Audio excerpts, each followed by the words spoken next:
Brandon Francis mga bro, hindi daw makakalimutan si Stephen Holt at RJ Abarrientos sikreto kaya maganda ang performance.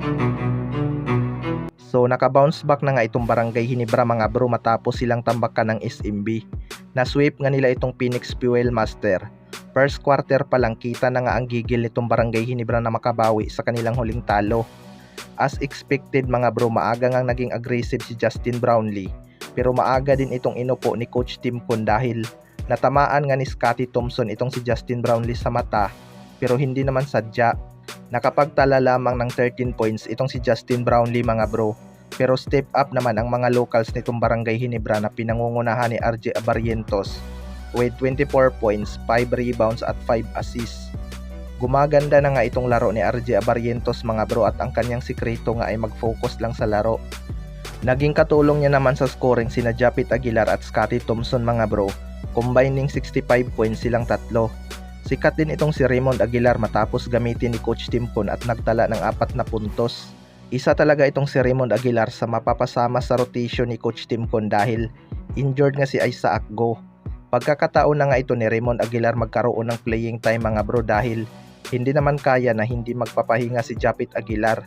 Dalawa nga lang ang choice ng Barangay Ginebra kapag nagpapahinga si Japit Aguilar mga bro. Ipasok si Raymond Aguilar o mag small ball sila. Sa kabilang banda naman mga bro, Brandon Francis hindi daw makakalimutan si Stephen Holt. Ito ngang si Stephen Holt ang isa sa mga crowd favorite ngayon ng Barangay Ginebra mga bro dahil sa kanyang talent. Malaking gwardiya nga itong si Stephen Holt kaya may advantage talaga siya sa kanyang position mga bro. Veterano na din ito bago magpa-drop sa ating liga kaya malaki talaga ang expectation sa kanya. Pinapatunayan naman ni Stephen Holt mga bro na hindi nagkamali ang Barangay Ginebra sa pagkuha sa kanya.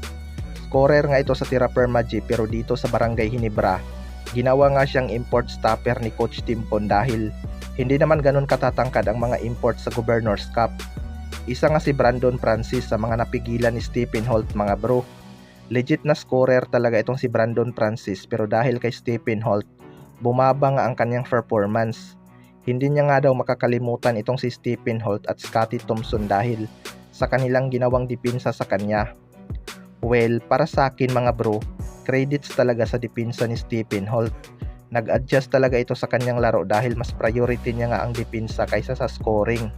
Pero deadly pa rin naman sa labas itong si Stephen Holt mga bro. Mas nagiging complete package na nga ang laro ni Stephen Holt ngayon dahil nagiging isang magaling na defender na nga siya tapos kaya pang umiscore kapag kinakailangan.